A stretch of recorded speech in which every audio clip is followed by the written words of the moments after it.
Dito po nagkainitan si Senator Rapi Tulfo at si Senator Pia Cayetano dahil hindi nagustuhan po ni Senator Pia Cayetano yung naging pahayag nga ni Senator Rapi Tulfo tungkol sa kanyang kapatid. Siyempre, hindi natin maiiwasan talaga yan. Lalo na kung yung tinatamaan dito yung kapatid, kaya nag-react nga si Senator Pia Cayetano. Pero may punto rin naman dito si Senator Rapi Tulfo, gawa nga ng alam naman natin na itong si Senator Rapi Tulfo talagang mahilig to mag yung kumbaga yung karakter ba niya talagang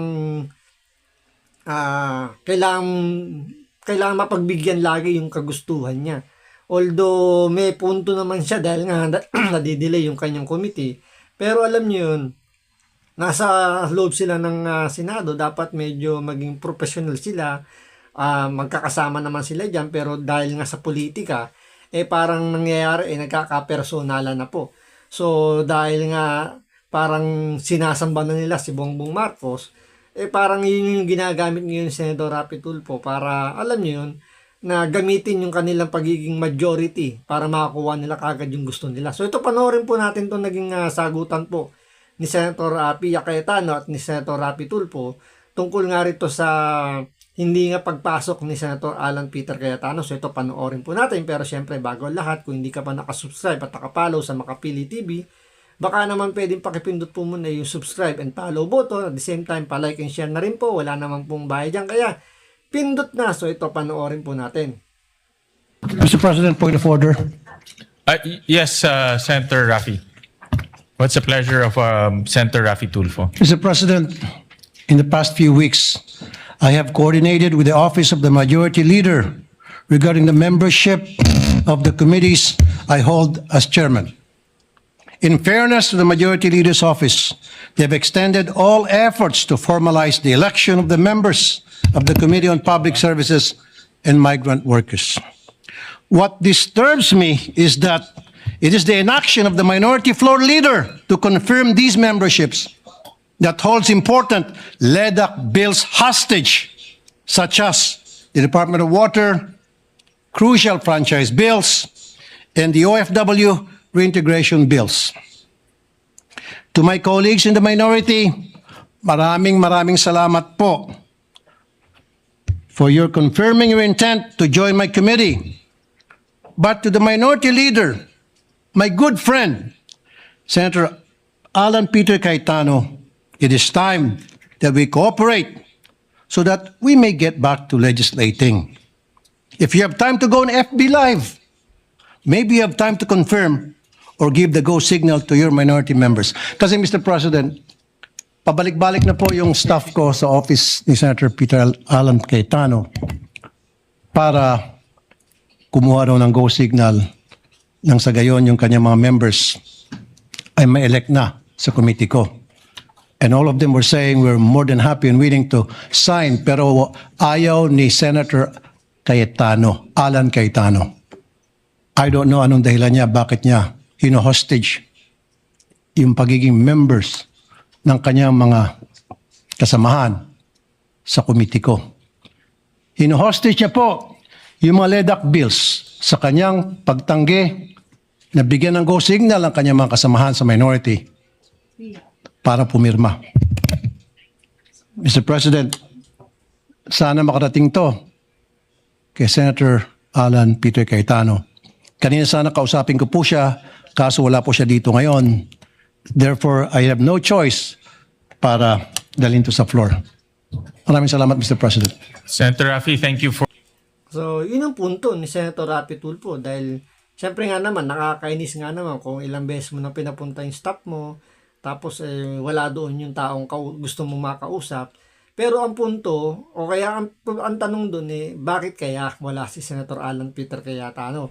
So hindi man lang muna tinanong ni Senator Rapi Tulfo kung ano ba yung rason bakit hindi pumapasok si Senator Alan Peter Cayetano. At the same time, tinawag niyang kaibigan daw niya, di ba? Kung kaibigan mo, pwede mo sigurong i-message, di ba? For sure, meron kang contact number, meron kang pwedeng padaanan ng ibang channel para makausap siya kung sa tingin mo nagtatago or umiiwas sa'yo. Since 24 lang naman kayo dyan at matagal na senador si Senator Alan Peter Cayetano, ikaw kahit paano naman, ilang taong ka ng senador dyan. So, kahit paano, may na-build up ka naman dyan sigurong friendship, di ba? So, madaling makakuha ng way para makausap mo yung isang tao. Maliit lang naman yung bulwagan na yan. At madali kayo magkikita. Pero ang problema lang kasi kay Senator Rapi Tulfo, dahil nga parang nagiging entitled na sobra. To the point na parang dahil nasa majority sila, kailangan mapagbigyan kagad yung kanyang kagustuhan. Parang nakakasagasa na nga at hindi na nga nagiging professional. Tulad na lang dito, alam naman niya na nandito si Senator Alan Pia Cayetano, di ba? Pia Cayetano, kapatid ni Senator Alan Peter Cayetano.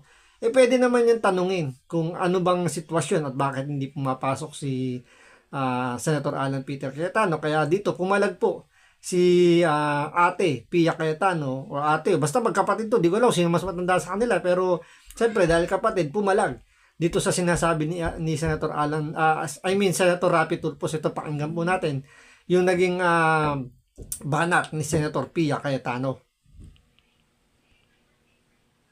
Thank you for that reminder. In fact, we have 32 committees that have yet to be fully convened. Kulang pa ho tayo ng mga members. And we would like to request later on, me and the majority leader would coordinate and talk to our minority leader to provide us with the list of members to fully complete the 32 committees. We recognize Senator Pia Cayetano. Thank you, Mr. Senate President. Actually, I don't really have to stand anymore because the Senate President already responded in the manner that I believe is becoming of the Senate. Senator Tulfo, madali niyo naman akong tanungin, alam niyo naman kapatid ko si Alan, kung gusto niyang may parating. Huwag na ho kayo magdrama ng mga pa-hostage. Hindi ho tayo ganito dito. And I certainly hope,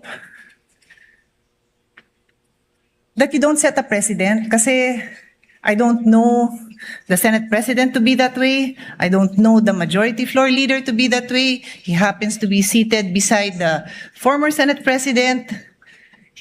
The Minority Floor Leader doesn't happen to be here. I can talk to him. Pag in-ignore niya kayo and the next day, wala pa rin, then sige, sabihin niyo yung gusto niyo. Pero huwag naman sanang ganun.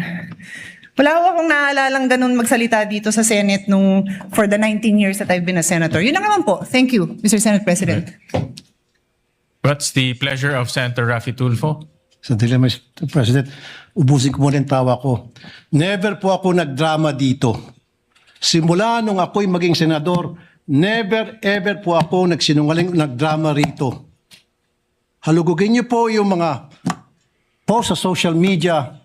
Never niyo ako nakita nagdrama o ginamit to para mag-grandstanding. Alam niyo po yan. Alam na lahat ng tao rito. Sino ang nagdadrama? Tumingin muna kayo sa salamin bago kayo magsalita. Salamat po.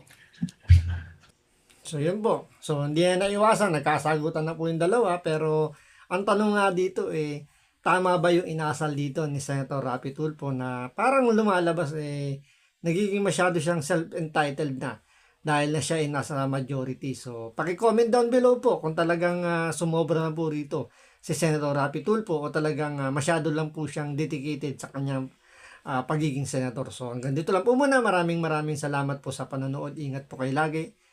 God bless.